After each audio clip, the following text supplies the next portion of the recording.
Hello बच्चों। Last class में हम डिस्कस कर रहे थे आयनाइजेशन एनर्जी के बारे में। हमने देखा था आयनाइजेशन एनर्जी क्या होती है। किसी भी एटम में से इलेक्ट्रॉन को रिमूव करवाने के लिए जो हमें एनर्जी देनी पड़ती है, जो एनर्जी रिक्वायर्ड होती है, उसी एनर्जी को बोला जाता है आयनाइजेशन एनर्जी। ठीक है। उसके बाद हम बात कर रहे थे कि इस आयनाइजेशन एनर्जी को कौन कौन से फैक्टर अफेक्ट करते हैं। पहला फैक्टर था एटॉमिक रेडियस या फिर साइज।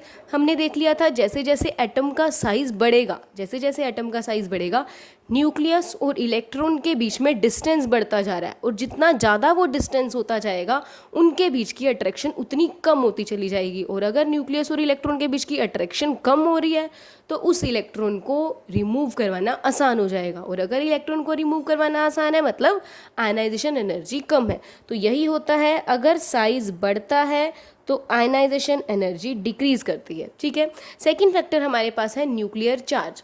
न्यूक्लियर चार्ज जैसे जैसे बढ़ेगा, हमने देख लिया था अगर न्यूक्लियर चार्ज बढ़ रहा है तो न्यूक्लियस और इलेक्ट्रॉन के बीच की अट्रैक्शन बढ़ रही है, और अगर न्यूक्लियस और इलेक्ट्रॉन के बीच की अट्रैक्शन बढ़ रही है तो उस इलेक्ट्रॉन को रिमूव करवाना मुश्किल हो जाएगा। अगर उसको रिमूव करवाना मुश्किल है मतलब हमें ज़्यादा एनर्जी देनी पड़ेगी इलेक्ट्रॉन को निकालने के लिए। सीधा साधा क्या मतलब हुआ, अगर न्यूक्लियर चार्ज बढ़ता है तो आयनाइजेशन एनर्जी बढ़ती जाती है। साथ के साथ स्क्रीनिंग इफेक्ट, शील्डिंग इफेक्ट हम डिस्कस कर चुके थे। जितना ज़्यादा शील्डिंग इफेक्ट होगा न्यूक्लियस और इलेक्ट्रॉन के बीच की अट्रैक्शन उतनी कम होगी, और अगर अट्रैक्शन कम है तो आयनाइजेशन एनर्जी भी कम होगी। स्क्रीनिंग इफेक्ट अगर बढ़ता है तो आयनाइजेशन एनर्जी डिक्रीज होती चली जाती है। नेक्स्ट है हमारा इलेक्ट्रॉनिक कॉन्फ़िगरेशन। हमने देख लिया था जो भी एटम हाफ फिल्ड या फिर फुली फिल्ड कॉन्फ़िगरेशन रख रहे हैं उनके लिए आयनाइजेशन एनर्जी हाई होगी, बहुत ज़्यादा होगी। ठीक है। नेक्स्ट हमारे पास आता है पेनिट्रेशन इफेक्ट। एक ये वाला इफेक्ट डिस्कस करना रह गया था कि पेनिट्रेशन इफेक्ट कैसे अफेक्ट करेगा आयनाइजेशन एनर्जी। तो पेनिट्रेशन इफेक्ट के बारे में पढ़ेंगे। सबसे पहले तो हमें ये पता होना चाहिए पेनिट्रेशन क्या भला होती है। नाम तो ठीक है पेनिट्रेशन इफेक्ट, लेकिन एक्चुअल में ये पेनिट्रेशन है क्या। तो पेनिट्रेशन क्या है, it is the ability of an orbital to attract an electron. किसी भी ऑर्बिटल की एक एबिलिटी को पेनिट्रेशन बोला जा रहा है। कैसी एबिलिटी, जिससे वो इलेक्ट्रॉन को अपनी तरफ अट्रैक्ट करेगा। ठीक है। आप लोगों को पता है न्यूक्लियस जो होता है, न्यूक्लियस के सबसे पास आपकी एस सब शेल प्रेजेंट होती है, उसके बाद पी, उसके बाद डी और उसके बाद एफ। ये हमें पता है न्यूक्लियस में, ये हमारा न्यूक्लियस हो गया, ये फर्स्ट शेल है, ये सेकंड शेल है, ये थर्ड, ये फोर्थ। इनमें अगर मैं बात करूं, इन शेल में जो सब शेल्स प्रेजेंट हैं उन सब शेल में न्यूक्लियस के सबसे पास एस होती है, फिर पी, फिर डी, फिर एफ। ठीक है। इसी अकॉर्डिंग क्योंकि न्यूक्लियस के सबसे पास एस सब शेल है तो एस सब शेल की इलेक्ट्रॉन को अपनी तरफ खींचने की ताकत सबसे ज़्यादा होती है। जैसे जैसे आगे चलते जाओगे पी न्यूक्लियस से थोड़ा दूर है तो पी की ताकत थोड़ी सी कम होती है एस के कंपैरिजन में। इसी तरह डी और दूर चला गया, एफ सबसे दूर चला गया। तो अगर मैं पेनिट्रेशन इफेक्ट के ऑर्डर की बात करूं तो एस का पेनिट्रेशन इफेक्ट सबसे ज़्यादा होता है। क्यों? क्योंकि एस ऑर्बिटल या फिर एस सबशेल न्यूक्लियस के सबसे पास प्रेजेंट होता है। यही रीज़न है इसकी इलेक्ट्रॉन को अपनी तरफ खींचने की टेंडेंसी भी सबसे ज़्यादा होती है। उसके बाद हमारा पी ऑर्बिटल, उसके बाद हमारा डी और उसके बाद एफ। तो ये ऑर्डर रहता है पेनिट्रेशन इफेक्ट का या फिर पेनिट्रेटिंग पावर का। अब हम देखते हैं पेनिट्रेशन इफेक्ट बढ़ेगा तो आयनाइजेशन एनर्जी बढ़ेगी, आयनाइजेशन एनर्जी घटेगी। देखो अगर पेनिट्रेशन इफेक्ट बढ़ रहा है, अगर पेनिट्रेशन इफेक्ट बढ़ रहा है मतलब वो वाली सबशेल अपनी तरफ इलेक्ट्रॉन को कस के खींच रही है। ठीक है। पेनिट्रेशन इफेक्ट बढ़ने का मतलब उस वाले ऑर्बिटल की या फिर उस वाली सबशेल की इलेक्ट्रॉन को अपनी तरफ खींचने की टेंडेंसी बढ़ रही है।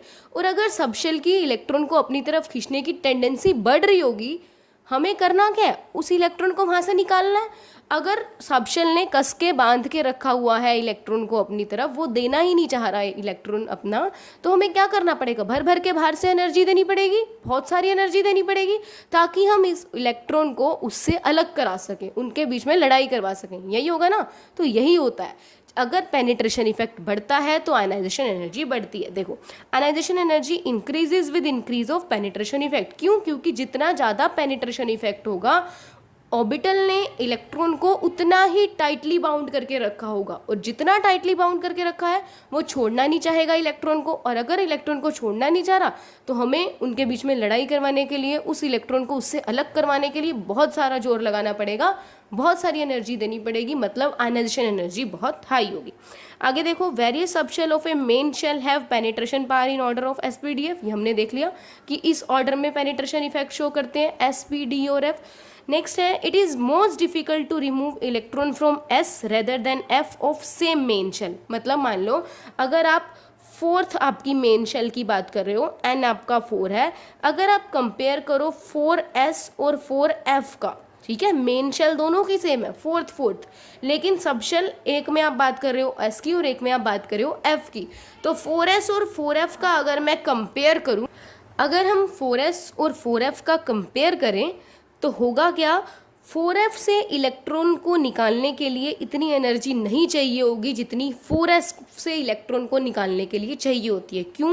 क्योंकि s ऑर्बिटल की पेनिट्रेशन पावर ज़्यादा है as compared to f orbital, ठीक है। तो यही बोल रहा है, it is most difficult to remove electron from s rather than f of same main shell. Being closest to nucleus s electron are more attracted and tightly held. क्योंकि s sub shell nucleus के ज़्यादा close होती है तो इसमें से electron को निकालना ज़्यादा मुश्किल होता है, क्योंकि न्यूक्लियस के पास प्रेजेंट है, तो न्यूक्लियस ने इन इलेक्ट्रॉन को टाइटली बाउंड कर रखा होता है, कस के पकड़ा हुआ होता है, इनके बीच में अट्रैक्शन ज़्यादा होती है। तो हमेशा ध्यान रखना, जैसे जैसे पेनिट्रेशन पावर बढ़ेगी आयनाइजेशन एनर्जी बढ़ती चली जाएगी। तो ये हमारे कुछ फैक्टर्स थे जो आयनाइजेशन एनर्जी को अफेक्ट कर रहे थे। पांचों फैक्टर हमने डिस्कस कर लिए। एटॉमिक रेडियस बढ़ेगा, आयनाइजेशन एनर्जी घटेगी, न्यूक्लियर चार्ज बढ़ेगा, आयनाइजेशन एनर्जी बढ़ेगी, शील्डिंग इफेक्ट बढ़ेगा तो आयनाइजेशन एनर्जी घटेगी। साथ के साथ इलेक्ट्रॉनिक कॉन्फ़िगरेशन, जितनी ज़्यादा स्टेबल इलेक्ट्रॉनिक कॉन्फ़िगरेशन होती जाएगी आयनाइजेशन एनर्जी उतनी बढ़ती चली जाएगी, जितना ज़्यादा पेनिट्रेशन इफेक्ट होगा आयनाइजेशन एनर्जी उतनी ज़्यादा होगी। नेक्स्ट हम डिस्कस करते हैं कि ग्रुप में और पीरियड में आयनाइजेशन एनर्जी का क्या ट्रेंड रह रहा है, मतलब हम लेफ्ट टू राइट मूव कर रहे हैं या फिर अप टू डाउन मूव कर रहे हैं, तो आयनाइजेशन एनर्जी कैसे चेंज हो रही है। सबसे पहले हम बात करते हैं पीरियड की, ठीक है, मतलब जब आप लेफ्ट टू राइट मूव कर रहे हो, आपको पता है जैसे जैसे आप लेफ़्ट टू राइट मूव करते हो, मान लो आप बात कर लो लिथियम की बात कर लो, लिथियम से beryllium, boron, carbon, nitrogen, oxygen, इस तरह आप लेफ़्ट टू राइट मूव कर रहे हो। जैसे जैसे आप लेफ़्ट टू राइट जा रहे हो क्या हो रहा होता है, हमने जब एटॉमिक रेडियस का ट्रेंड देखा था, हमने क्या देखा था, जैसे जैसे हम लेफ़्ट टू राइट जा रहे हैं पीरियड में एटॉमिक साइज डिक्रीज हो रहा है, रेडियस डिक्रीज हो रहा था ना। रेडियस क्यों डिक्रीज हो रहा था? क्योंकि नया इलेक्ट्रॉन सेम शेल में आ रहा था। लिथियम की जब आप कॉन्फ़िगरेशन देखते हो, लिथियम की कॉन्फ़िगरेशन है 1s2 2s1, बेरिलियम की हो जाती है 1s2 2s2, इसी तरह बोरोन की हो जाती है 1s2 2s2 2p1, कार्बन की में 2p2 आ जाएगा, नाइट्रोजन में 2p3 आ जाएगा, ऑक्सीजन में 2p4 आ जाएगा। मतलब सेकंड शेल में ही इलेक्ट्रॉन ऐड होते जा रहे हैं, उसी शेल में इलेक्ट्रॉन ऐड हो रहे हैं, कोई नई शेल नहीं आई। तो क्योंकि सेम शेल में इलेक्ट्रॉन ऐड होते जा रहे हैं, साथ के साथ न्यूक्लियस में प्रोटॉन भी बढ़ता जा रहा है, जिसकी वजह से न्यूक्लियर चार्ज बढ़ता जाता है, आपस में अट्रैक्शन बढ़ती चली जाती है। जैसे जैसे हम लेफ़्ट टू राइट बढ़ते हैं अट्रैक्शन बढ़ती चली जाती है, और अगर अट्रैक्शन बढ़ रही है तो वो पास आएंगे तो साइज़ कम होगा। तो यही बोल रही हूँ कि जब हम पीरियड में मूव करते हैं तो एटॉमिक साइज डिक्रीज होता है। हमें पता है क्यों डिक्रीज होता है, क्योंकि सेम शेल में इलेक्ट्रॉन ऐड हो रहा है, कोई नई शेल नहीं आ रही। साथ के साथ न्यूक्लियर चार्ज भी बढ़ता है। हाँ, न्यूक्लियर चार्ज बढ़ता है, क्यों? क्योंकि न्यूक्लियस में प्रोटॉन आ रहा है एक एक नया, साथ के साथ इलेक्ट्रॉन भी आ रहा है एक एक शेल में, जिसकी वजह से अट्रैक्शन बढ़ती है, मतलब न्यूक्लियर चार्ज बढ़ता है। Screening effect does not change. जब आप लेफ्ट टू राइट मूव कर रहे हो स्क्रीनिंग इफेक्ट चेंज नहीं होता, क्योंकि मैंने तुम्हें बताया था स्क्रीनिंग इफेक्ट किसकी वजह से हो रहा है। न्यूक्लियस और बाहर वाली शेल जो है, सबसे आउटर मोस्ट शेल, उसमें जो अंदर वाली शेल प्रेजेंट है ना, वो न्यूक्लियस को शील्ड कर रही है। यहाँ पे तो शेल ही दो प्रेजेंट है, एक फर्स्ट एक सेकंड, आगे भी एक फर्स्ट एक सेकंड, तो उतनी ही शेल प्रेजेंट है। अगर कोई नई शेल ऐड ही नहीं हो रही है तो स्क्रीनिंग इफेक्ट में चेंज ही कैसे आएगा? अगर नई शेल ऐड हो रही होती तो हम मानते कि स्क्रीनिंग इफेक्ट बढ़ रहा होता, न्यूक्लियस को और ज़्यादा शेल्स कवर कर रही होती, लेकिन यहाँ पे तो नंबर ऑफ शेल सेम ही रह रही है। अगर नंबर ऑफ शेल सेम रह रही है तो स्क्रीनिंग इफेक्ट में कोई चेंज नहीं आएगा। साथ के साथ penetration remain same, penetration effect में भी कोई चेंज नहीं आता। उसके बाद इन सारी चीज़ों का क्या कंक्लूजन निकलता है कि जैसे जैसे आप लेफ्ट टू राइट मूव करोगे आयनाइजेशन एनर्जी इंक्रीज करती है। ठीक है ना। जैसे जैसे आप लेफ्ट टू राइट मूव कर रहे हो एटॉमिक साइज छोटा होता चला जा रहा है, अट्रैक्शन बढ़ती चली जा रही है। हमें पता है जितनी ज़्यादा अट्रैक्शन होगी उनको अलग अलग करना उतना ही मुश्किल होगा, और अलग अलग करना जितना मुश्किल एनर्जी उतनी ज़्यादा देनी पड़ेगी, मतलब आयनाइजेशन एनर्जी बढ़ती चली जाएगी। ठीक है, लेकिन कुछ कुछ एक्सेप्शन होते हैं। एक्सेप्शन क्यों होते हैं? क्योंकि उनकी स्टेबल इलेक्ट्रॉनिक कॉन्फ़िगरेशन होती है। जैसे अगर हम लिथियम से बेरिलियम, बेरिलियम से बोरोन पे मूव करें, मैं क्या बोल रही हूँ, लेफ्ट टू राइट मूव करने पे आयनाइजेशन एनर्जी इंक्रीज होती है। ठीक है, लेकिन जब आप बेरिलियम से बोरोन जाते हो, मतलब बेरिलियम और बोरोन का कंपेयर करो, तो होना तो क्या चाहिए, बोरोन की ज़्यादा होनी चाहिए। ठीक है ना, लेफ्ट टू राइट जा रहे हो तो बेरिलियम और बोरोन का अगर हम कंपेयर करें बोरोन की ज़्यादा होनी चाहिए, लेकिन ऐसा नहीं होता, बेरिलियम की ज़्यादा होती है। क्यों? क्योंकि बेरिलियम की कॉन्फ़िगरेशन क्या है, बेरिलियम की कॉन्फ़िगरेशन है 1s2 2s2। ठीक है, इसमें fully filled s sub shell present है। साथ ही साथ जब आप बोरोन की लिखोगे 1s2 2s2 2p1, मैंने जब तुम्हें बताया था कि जिसमें फुली फिल्ड सब शेल आ जाती हैं उनका मामला बहुत ज़्यादा स्टेबल हो जाता है। तो बेरिलियम की कॉन्फ़िगरेशन ज़्यादा स्टेबल है एज़ कम्पेयर टू बोरोन।